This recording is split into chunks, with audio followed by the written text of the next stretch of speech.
we have been here a week. This was the week that changed the world.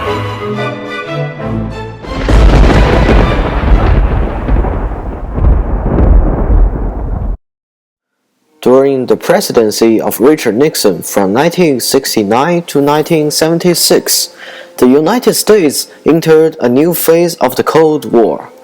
The Americans became reluctant to escalate the arms race with the rising USSR while fighting a stagnated war in Vietnam.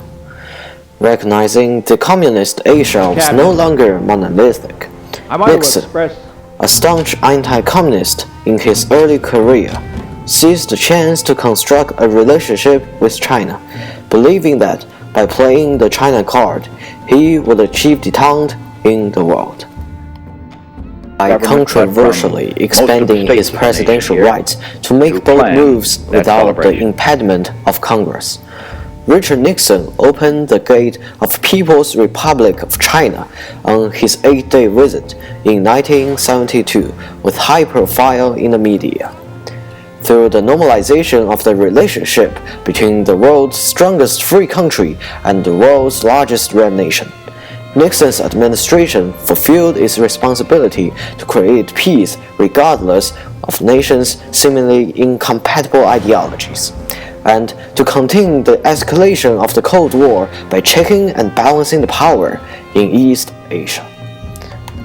Ever since World War II, the overall strategy in the Cold War had always been the same: the containment of Soviet power and influence. In the 1950s, Soviet influence dominated Asia. However, with the Sino-Soviet split in the early 1960s, the communist world was no longer monolithic.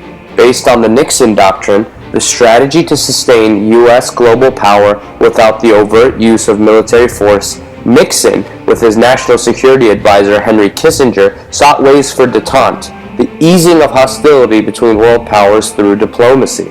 The normalization of the relationship with China, they argued, would first put pressure on the Soviets to enforce detente, and second, cut out Chinese support for North Vietnam and let the U.S. achieve peace with honor in the war.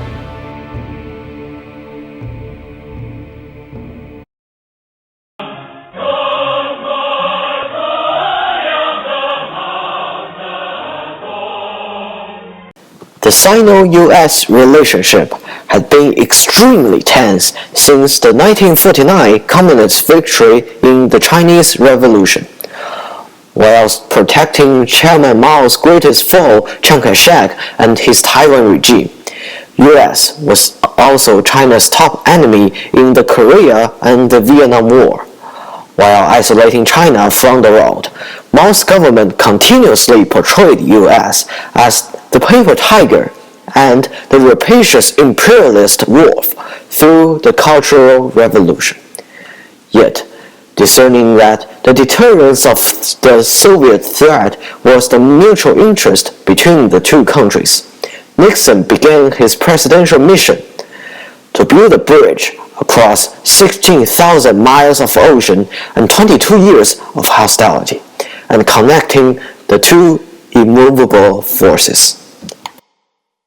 The relaxing of tension between China and the US started in April 1971, when the Chinese invited the US ping-pong team to visit China.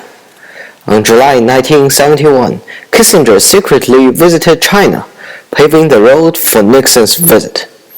On July 15, Nixon promptly announced his trip to China. Desire to visit the People's Republic of China. On February 21, 1972, Nixon, with his wife Pat, stepped out the Air Force One in Beijing Airport. He shook hands with the Chinese Prime Minister Zhou Enlai, who would be accompanying him for the most part of the trip.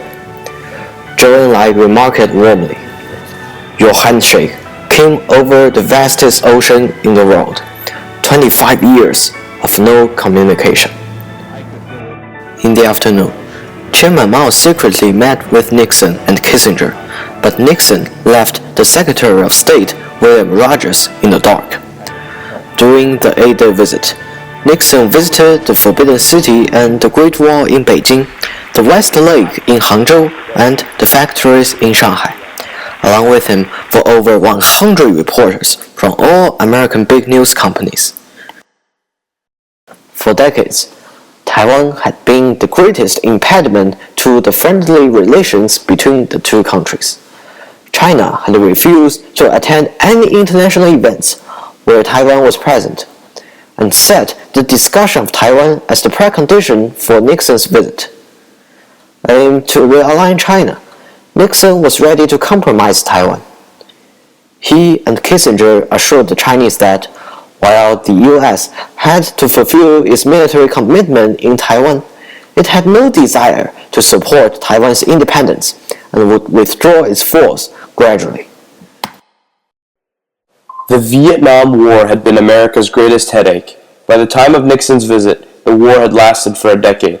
Despite Americans' massive bombing and 3,200,000 troops, the war, which polarized America, had proved unwinnable.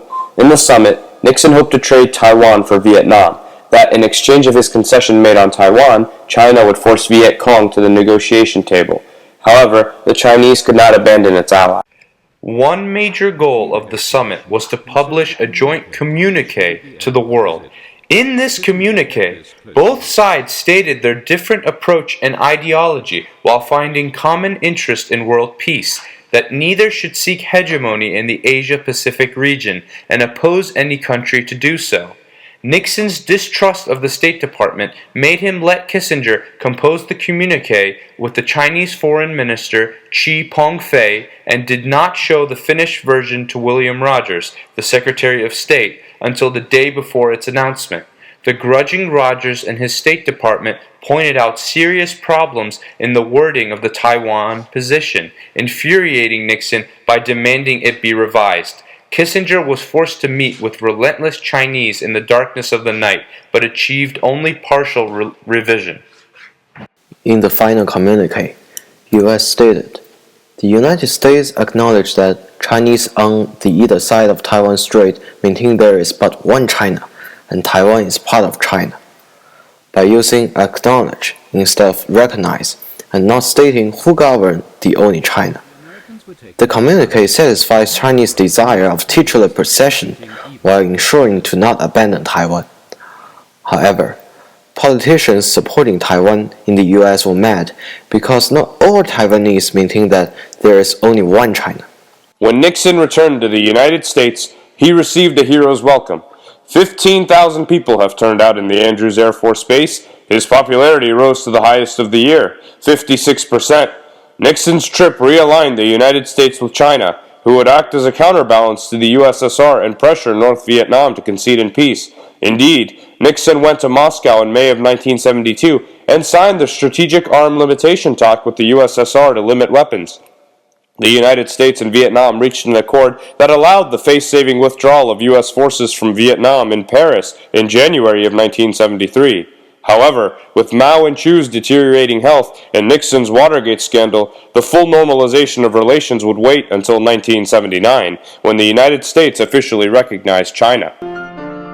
In the multipolar 21st century, with the development of the new China as a world power and the new stagnation of the United States in the Middle East, historians often reflect about the year 1972. Was it the inevitable responsibility of the United States to give up Taiwan for diplomacy with China and advancement to the world peace? Was it the necessary right of Richard Nixon to enlarge his presidential power and circumvent State Department in order to enforce smooth negotiation?